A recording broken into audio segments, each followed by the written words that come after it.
नमस्ते दोस्तों, आज हम दिवाली स्पेशल शंकर पारे बनाएंगे। इसके लिए हमने 3 कप मैदा लिया है, 1 कटोरी घी पतला कर 1 कटोरी शक्कर और 1 कटोरी पानी ली। मैदा की कटोरी थोड़ी सी बड़ी है तो हमने 1 कटोरी घी, 1 कटोरी पानी, 1 कटोरी शक्कर और थोड़ी सी बड़ी कटोरी से 3 कटोरी मैदा लिया। अगर ज़रूरत पड़े तो ज़्यादा भी डाल सकते हैं। पहले एक बर्तन स्टील का रखकर उसमें 1 कटोरी पानी डाल देंगे और उसी में 1 कटोरी शक्कर डाल देंगे। शक्कर डालकर चम्मच से थोड़ा सा घुमाएंगे ताकि वो मिक्स हो जाए। इसी में अब 1 कटोरी घी जो पतला किया हुआ है, अब गैस ऑन करेंगे। पहले ही हमने पानी और शक्कर डाल दिया, थोड़ा सा हिला लिया। जैसे ही गैस ऑन कर लिया है उसमें घी भी डाल देंगे और चम्मच से धीरे धीरे चलाते रहेंगे। हमें धीमी आंच पर इसमें एक उबाल आने तक ही उसको गर्म करना है, क्योंकि सिर्फ शक्कर घुल जाए इतना ही हमारा उद्देश्य है। इसकी कोई चाशनी नहीं बनानी है। शक्कर घुलने तक इसको धीरे धीरे धीमी आंच पर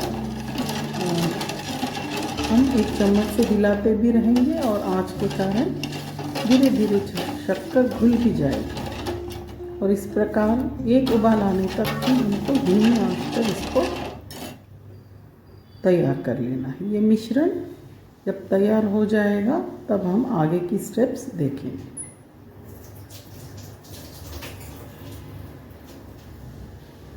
ये 2-4 मिनट में तैयार हो जाएगा, क्योंकि शक्कर घुलने तक ही इसको गर्म करना है। शक्कर घुल जाएगी, बीच बीच में हिलाना है। धीरे धीरे इसमें उबाल आने लगेगा और एक अच्छे से उबाल आने के बाद ही इसका गैस हमें बंद करना है। अभी भी वो घुल रही है, शक्कर अभी पूरी तरीके से घुली नहीं है। तो जब तक शक्कर ना घुल जाए हमको धीरे धीरे चम्मच से हिलाते ही रहना है।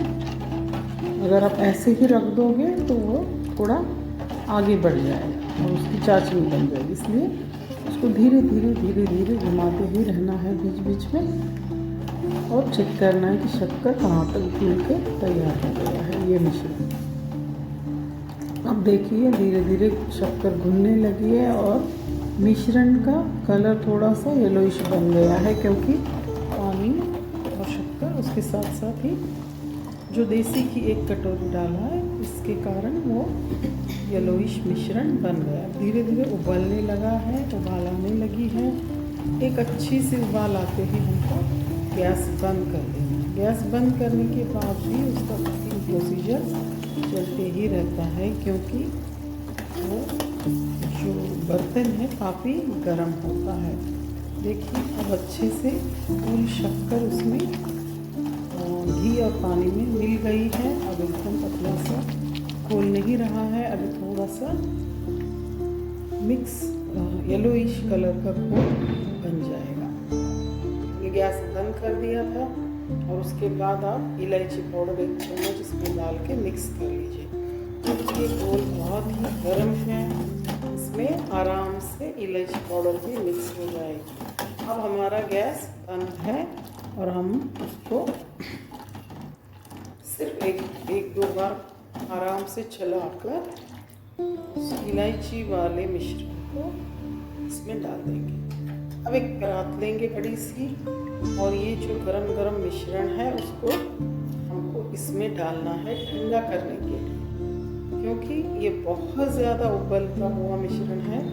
इसमें हम हाथ नहीं लगा सकते, बहुत ही गर्म है। इसको कम से कम 10 मिनट तक इसको ठंडा होने देंगे। तो अब थोड़ी देर के लिए हमें फिर से हिलाना है, क्योंकि बड़े बर्तन में डालने के कारण इसको ठंडा होने में बहुत समय नहीं लगेगा। अगर हम कुकिंग वाले ही मिश्रण में रख देंगे, उसी बर्तन में रखेंगे तो उसको ठंडा होने के लिए कम लगेगा। इसलिए ऐसे बड़े बर्तन में रखने से ये ठंडा जल्दी होगा। फिर भी हमको बीच बीच में चम्मच से हिलाना है और हिलाकर इसको करीब करीब 5-5 मिनट 10 मिनट तक हमको इसको ठंडा होने देना है। बीच में एक बार थोड़ा सा चला कर देख सकते हैं। इसकी चाशनी नहीं बनी है, केवल एक घोल बन गया। मैं एक बार चेक किया था, वो चाशनी नहीं, एक जस्ट सा घोल बन गया है, लेकिन इसको ठंडा होना चाहिए। ठंडा होने के लिए हम थोड़ा थोड़ा बीच में घुमा सकते हैं। जब हम हाथ डाल सके इतना ये ठंडा हो जाए तब इसमें मैदा डालने का है। जब तक ये बहुत गर्म है तो इसको 10 मिनट के बाद ही ये ठंडा हो जाता है। अब सिर्फ पहले 1 कटोरी मैदा लेंगे और बिल्कुल थोड़ा थोड़ा सा मैदा डालकर, इसकी गुठलियाँ ना बने इसलिए थोड़ा थोड़ा धीरे धीरे मैदा डालकर इसको हमें पहले चम्मच की सहायता से ही मिक्स करना है। जैसे जैसे ये मिक्स होता जाएगा वैसे वैसे इसकी गर्माहट कम हो जाएगी और धीरे धीरे हम हाथ भी इसमें डालने के लायक हो जाएगा। पर पहले पहले तो हमको, जब इसका पतला सा घोल है तब तक धीरे धीरे मैदा डालकर इस चम्मच से, बड़ी सी चम्मच से गोल गोल घुमाना है, ताकि एक ही दिशा में घुमाएं ताकि इसकी गुठलियाँ पूरी निकल जाए। देखिए धीरे धीरे हम थोड़ा थोड़ा मैदा डाल रहे हैं। 1 कटोरी पूरा मैदा डाल दिया है। यहाँ पर हमने 3 कटोरी लिया है, लेकिन अगर आवश्यकता पड़ने पर और आगे भी मैदा डाल सकते हैं, क्योंकि इसमें घोल के ऊपर है। घोल कोई मैदा कितना बैठता है इसका कोई अंदाज़ा नहीं होता है। तो 3 कटोरी के बाद भी अगर ज़रूरत पड़े तो हम मैदा डाल सकते हैं। अब देखिए 1 कटोरी हो गया। अब ये दूसरी कटोरी है, उसका मैदा हम धीरे धीरे डालेंगे और ये धीरे धीरे पतला मिश्रण गाढ़ा बनते जाएगा। जब तक ये ठंडा ना हो हम चम्मच से ही, और जब तक ये बहुत पतला है चम्मच से ही मिलाते जाएंगे। थोड़ा सा समय लेगा, लेकिन इसमें गुठलियाँ बिल्कुल भी नहीं बनेगी और हमें गरम मिश्रण में हाथ डालने की भी आवश्यकता नहीं है। अब इतना ज़्यादा गरम तो नहीं है ये, लेकिन पहले के मुताबिक वो काफ़ी ठंडा हो चुका है। अब और देखिए दूसरी कटोरी का भी सारा मैदा हमने डाल दिया है। धीरे धीरे मिश्रण गाढ़ा होने की तरफ जा रहा है। जैसे जैसे ये मिश्रण गाढ़ा होता जाएगा, गाढ़ा होने के बाद हम इसमें धीरे से हाथ डाल के देख सकते हैं। जब वो ठंडा हो जाएगा तो हम हाथ से गूंथ सकते हैं। तो जब तक यह पतला है और अभी मैदा बहुत सारा डालना बाकी है, तब तक इसको चम्मच से ही करें ताकि ना अपने हाथ पर कोई चटका बैठे या इसकी गुठलियाँ हम आराम से चम्मच की सहायता से एक ही तरह से इसको घुमाते जाएं। तो ये आप जैसे केक को फेंटते हैं उसी प्रकार ये यहाँ पे हो जाएगा। देखिए अभी भी पतला है, हमने डाल के देखा अभी भी वो मिश्रण पतला है। तो फिर अभी इसमें और मैदा डलेगा। अब ये और 1 कटोरी मैदा हम लेंगे और इसमें डालेंगे। आप चाहे तो पहले ही 3 कटोरी गिनकर एक बर्तन में रख सकते हैं। मैं 1-1 कटोरी लेते जा रही हूँ, क्योंकि मैंने अंदाजे 3 सोचा था, लेकिन इसमें ज़्यादा ही लगा और आधा कटोरी ज़्यादा ही लगा मैदा, क्योंकि इसका गाढ़ा घोल बनना चाहिए, थोड़ा सा गाढ़ा सा। तो जब तक 3 कटोरी, अब ये तीसरी कटोरी का मैदा हम डाल रहे हैं। धीरे धीरे ही इस प्रोसीजर को करना है और एक ही दिशा में फेंटते जाइए। देखिए ये तीसरी कटोरी का सारा मैदा हम धीरे धीरे डाल के देखिए अब कितना इस प्रकार से हो गया। अभी ये काफ़ी ठंडा हो चुका है। हम एक बार चेक करेंगे कि हम हाथ इसमें लगा सकते हैं या नहीं।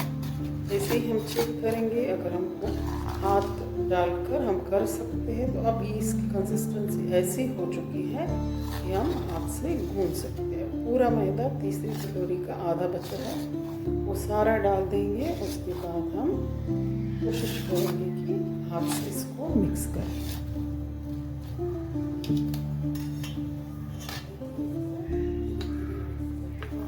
तीसरी कटोरी का पूरा मैदा हमने डाल दिया है और इसको अच्छे से मिक्स करेंगे।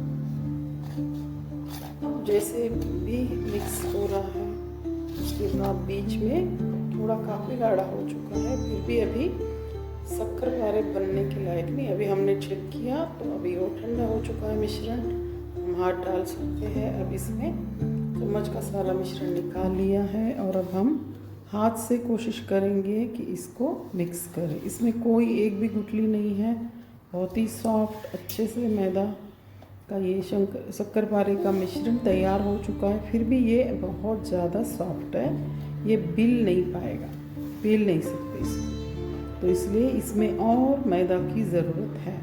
तो हमने अंदाज़ा रखा था 3 कटोरी, लेकिन इसमें 3.5 कटोरी मैदा लगाया और आधी कटोरी, किसी इसमें 4 कटोरी भी बैठ जाता है। यहाँ पर कटोरी थोड़ी सी बड़ी है, 100 ग्राम की कटोरी है समझो मैदा की, तो 300 ग्राम मैदा बैठ गया है। और 75 ग्राम की कटोरी है थोड़ी सी छोटी, जिसमें पानी और शक्कर और घी लिया था, वो 75 ग्राम की कटोरी है। और ये 100 ग्राम की कटोरी थी, इससे हमने 300 ग्राम मैदा लिया है प्लस और आधा, मतलब 450 ग्राम, करीब आधा किलो मैदा हमको इसमें लग गया है। आधा किलो से थोड़ा सा कम। देखिए अब हमने 4th कटोरी ली है, वो भी आधी ही ली है, पहले आधी ही लेंगे, ज़रूरत पड़ने पर बढ़ाएंगे। तो शायद इसमें ये बस हो जाएगा आधी कटोरी मैदा। तो देखिए ये हमने थोड़ा थोड़ा बचा कर डाल रहे ताकि इसकी कंसिस्टेंसी सही हो। और अब हाथ से अच्छे से इसको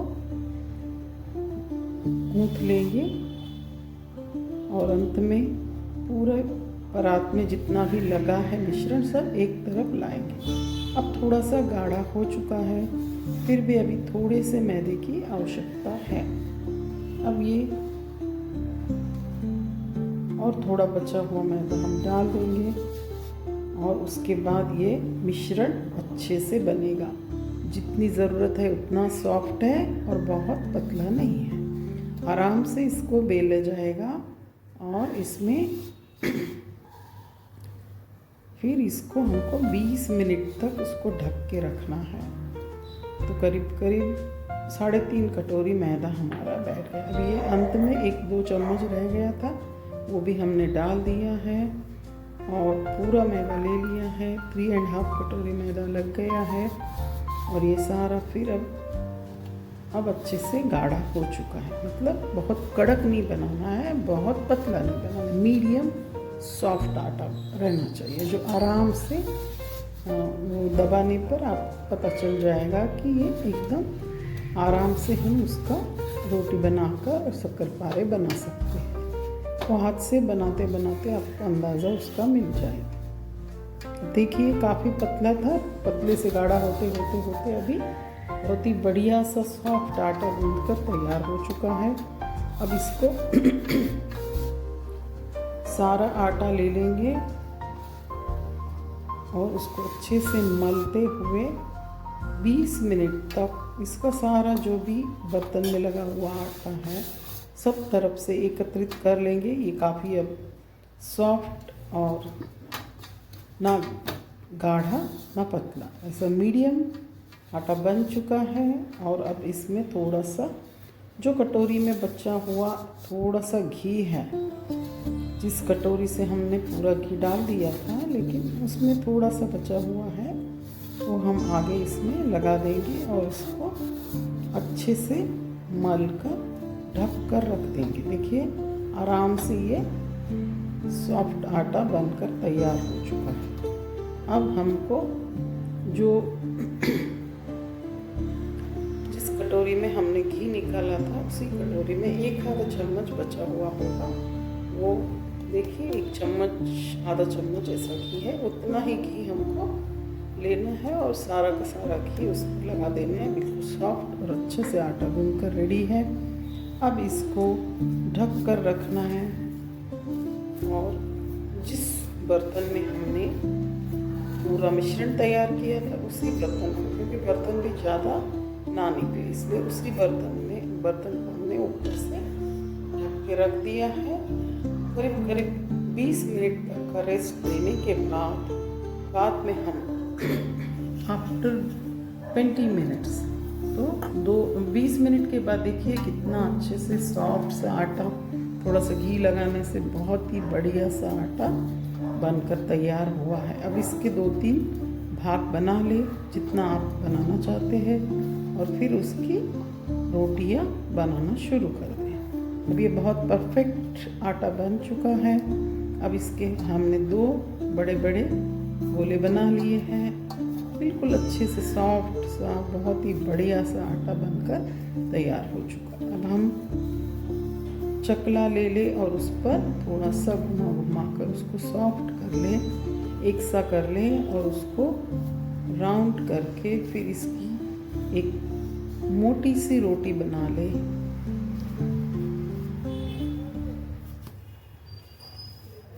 इसको गोल करते हुए थोड़ा सा मल ले ताकि वो रोटी बहुत ही परफेक्टली बन जाए और इसके शक्करपारे बढ़िया से बने। अब हमने गोल बना लिया है। अब बेलन की सहायता से इसकी बहुत पतली रोटी नहीं बनानी है हमको, बहुत ही मीडियम टाइप की, बहुत ज़्यादा मोटी नहीं, बहुत ज़्यादा पतली नहीं, मीडियम टाइप की रोटी बनेगी। तभी वो शक्करपारे फूल कर आएंगे। इसमें कोई सोडा नहीं डाला, कोई बेकिंग पाउडर नहीं डाला है, बस घी का मोयन और पानी और शक्कर, इसी का मिश्रण ये काम करेगा और शक्करपारे बहुत ही बढ़िया बनेंगे। आप भी बनाकर देखिए। पूरा के पूरा वीडियो देखने के लिए आपका सभी का धन्यवाद। आप मेरे चैनल को लाइक, शेयर एंड सब्सक्राइब कीजिए। दिवाली की सभी को शुभकामनाएं और दिवाली की एक रेसिपी हम लोग रोज़ देंगे। अब ये शक्करपारे की पहली रेसिपी है जो दिवाली स्पेशल में हमने बनाई है। देखिए अब अच्छे से ये रोटी बेल ली है। अब हम उसको एक सा कर लेंगे, ठीक से उसका आकार ठीक से कर लेंगे ताकि कहीं बड़ी कहीं पतली ना हो। एक बार अच्छे से इसको चेक कर लेंगे, चारों तरफ से बेल लेंगे। देखिए अब इसका मैं आपको दिखाती हूँ किस प्रकार से वो कितनी मोटी रखनी है। बहुत पतली नहीं बनानी है, बहुत मोटी नहीं रखनी है, मीडियम रखनी है। देखिए आप, हाँ इतनी मोटी हमको बनानी है, ना मोटी ना पतली, मीडियम। अब आपके पास जो भी हो, चाकू हो या पिज़्ज़ा कटर हो या इसका एक चम्मच आता है डिज़ाइन का, वो कुछ भी ले सकते हैं। हमने यहाँ पर पिज़्ज़ा कटर है मेरे पास, तो उसी से हमने इसको शेप दिया है। अब इसको आप चौकोन वाला शेप दीजिए या डायमंड शेप दीजिए या जो भी आपकी मर्ज़ी, आप अपने हिसाब से शेप दे सकते हैं। मैंने पहले यहाँ पर चौकोन शेप बनाने के लिए इस प्रकार से चारों तरफ से एक्स्ट्रा आटा निकाल दिया है और फिर इसके चौकोर छोटे छोटे पीसेस बनाएंगे, क्योंकि ये फूल कर बहुत मोटे मोटे हो जाएंगे। बहुत ही बढ़िया शक्करपारे बनकर तैयार हुए थे। तो अब देखिए पिज़्ज़ा कटर की सहायता से आसानी से हम इसको बना रहे हैं। बहुत जल्दी से कट जाता है और बहुत ही बढ़िया बन जाते हैं, खुल जाते हैं तुरंत। चाकू से काटने से भी ये पिज़्ज़ा कटर से बहुत आराम से कट रहा है और बहुत फास्ट काम हो जा रहा है। अब इसके बाद ये छोटे छोटे जो पीसेस है साइड के, उसके भी छोटे छोटे पीसेस कर ले वो कोई वेस्ट नहीं है, उसके भी छोटे छोटे अलग आकार के बन जाएंगे। और अब हमने एक कढ़ाई में रिफाइंड ऑयल गरम करने के लिए रख दिया है, और वो थोड़ा सा 5-10 मिनट गरम होने के बाद उसको धीमी आंच पर रख दिया है, और एक टेस्ट के लिए एक शक्करपारा डाल के देखा है।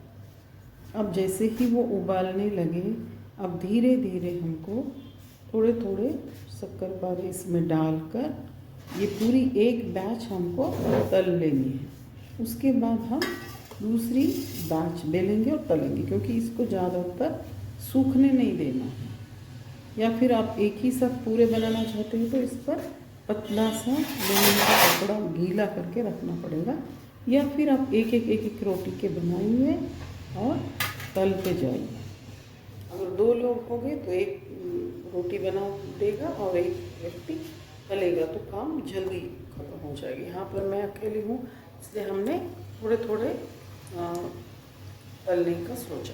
पहले मैंने बना लिए एक रोटी के और उसको तल लेंगे, फिर ये कंप्लीट होने के बाद फिर दूसरी रोटी बनाकर फिर बाकी के तले जाएंगे। अब हमने एक बैच छोड़, क्योंकि मैंने कढ़ाई बहुत बड़ी नहीं रखी है, इसमें क्या होता है तेल बहुत वेस्ट होता है, इसलिए छोटी सी कढ़ाई रखी है। तो थोड़ा थोड़ा चाहे क्यों न तले, लेकिन जल्दी जल्दी थोड़े थोड़े, एक जो बड़ी कढ़ाई में एक ही बार सारे तलते, पर हमने यहाँ पर छोटी ली है क्योंकि मैं थोड़े थोड़े ही तलना चाह रही थी। तो आपकी मर्ज़ी है, इतने सफ़ेद सफ़ेद पसंद कैसे लगाइए, या और थोड़े से आगे भी आप बढ़ा सकते हैं। इसको गोल्डन ब्राउन तक तल लीजिए, और गर्मा गर्म एकदम बढ़िया, बिना सोडा बिना बेकिंग पाउडर के एकदम क्रिस्पी और बहुत ही बढ़िया से शक्करपारे हमारे तैयार हो चुके हैं। अब हम और थोड़े हैं उसको भी तल लेंगे। अगर आप ज़्यादा क्वांटिटी में बनाना है तो बड़े बड़े बर्तन का उपयोग कीजिए।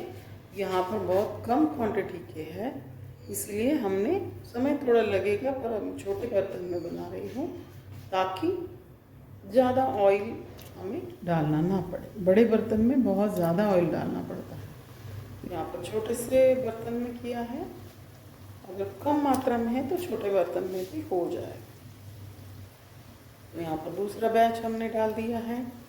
एक ही रोटी के काफ़ी सारे बन चुके थे हमारे, करीब करीब आधा किलो मैदा है, और बाकी सारी सामग्री मिलकर ये करीब करीब 1 किलो तक बन चुके थे। बनने के बाद मेरे 2 स्टील के डब्बों में भरकर रख दिए थे।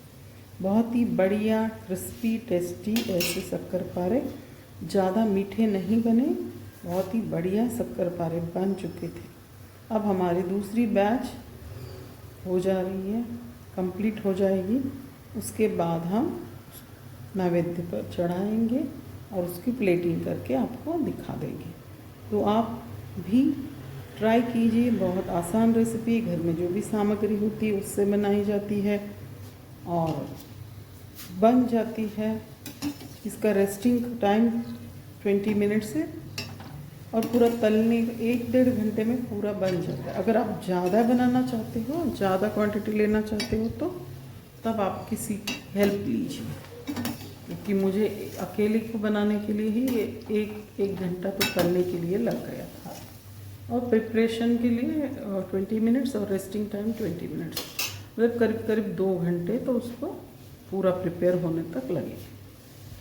अगर आपके पास 2-3 लोग हैं तो फटाफट फिर हो जाएगा, 1 घंटे के अंदर हो जाएगा पूरा। तो हमें तो 1-1.5 घंटा तो पूरा लगा था। बहुत ही बढ़िया और क्रिस्पी शक्करपारे बनकर तैयार हो चुके हैं। हम इसकी दूसरी बैच भी अब निकाल रहे, छोटे छोटे हमने कट किए हैं ताकि वो बहुत फूल जाते हैं। इस प्रकार इस विधि से बनाएंगे तो बिल्कुल बाज़ार में जाने की ज़रूरत ही नहीं, घर में ही आप बहुत क्रिस्पी और अच्छे से शक्करपारे बना सकते हैं। बहुत ज़्यादा इसका तामझाम नहीं है, आसानी से है। और अगर आपको उतनी आदत नहीं है तो आप अपने चम्मच में ले शक्करपारे और बाद में तेल में डालें, क्योंकि जिसको आदत नहीं होती है उसको कभी वो डालते समय तेल उड़ भी सकता है, इसलिए धीरे धीरे काम करें। अगर चाहे तो आप चम्मच में लेकर भी तल सकते हैं, ताकि आसानी से वो काम हो जाए और कोई दिक्कत ना हो। तो इस प्रकार से हमने तीसरी बैच भी डाल दी है और शक्करपारे बहुत ही अच्छे से तले जा रहे, धीमी आंच पर, और बहुत अच्छे से तलना है, क्योंकि अगर आप जल्दबाजी में निकालेंगे तो अंदर से वो कच्चे कच्चे रह जाएंगे। इसलिए उसको धीमी आंच पर ही तलना है। तेल अच्छे से गर्म हो चुका है, धीमी आंच पर आप इसको तलते जाइए तो वो अंदर से बहुत ही अच्छे से बन जाएंगे और कंप्लीट हो जाएंगे और क्रिस्पी बहुत ही बढ़िया बन जाते हैं। गोल्डन ब्राउन होने तक आप रख सकते हैं।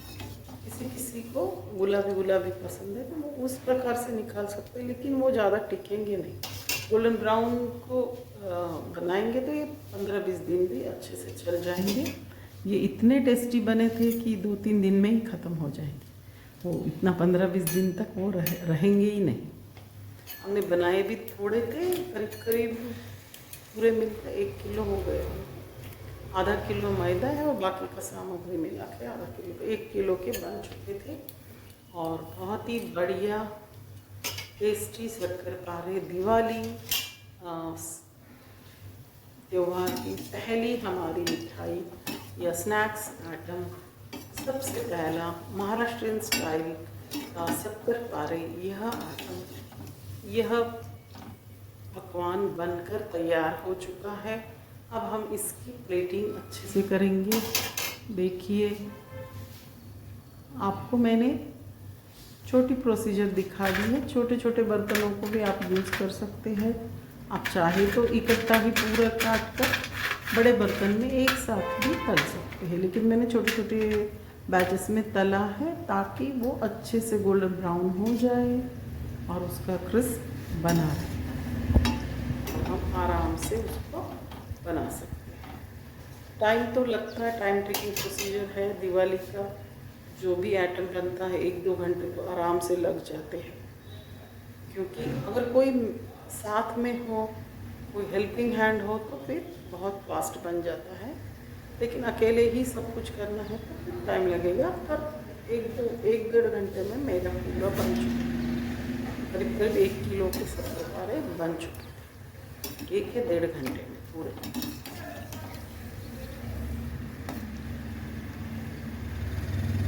अगर जल्दबाजी है तो बड़ा बर्तन ले सकते हैं। बड़ा बर्तन लेके ज़्यादा तेल डालकर आप एक ही बार तलने को डाल सकते हैं, लेकिन मैं अवॉइड करती हूँ इस तरह से। चाहे टाइम लगे पर आराम से और अच्छे से बन जाए। अब ये लास्ट बैच था, बन चुका है। गोल्डन ब्राउन होने में राह देखनी है। जैसे ही गोल्डन ब्राउन हो जाएंगे हम इसकी प्लेटिंग करेंगे। गैस बंद कर देंगे, इसको निकाल लेंगे और गैस को करेंगे बंद और इसका नैवेद्य के लिए प्लेटिंग करेंगे। अब एक थाली में निकाल के लिए है। पहले आप उसको खुला ही रखिए थालियों में, किसी चीज़ में, और जब वो पूरा ठंडा हो जाए तब एयर टाइट कंटेनर में रख सकते, स्टील के डिब्बे में भी रख सकते हैं। देखिए, गर्मा गर्म शक्करपारे तैयार हो चुके हैं। बहुत ही बढ़िया सा आज का ये पहला स्नैक्स आइटम है। क्रिस्प देखिए और बहुत ही बढ़िया बन चुका है। और इसका हमने तुलसी पत्ता रखकर इसका नैवेद्य भी चढ़ा दिया। बहुत ही बढ़िया और सुंदर से शक्करपारे तैयार।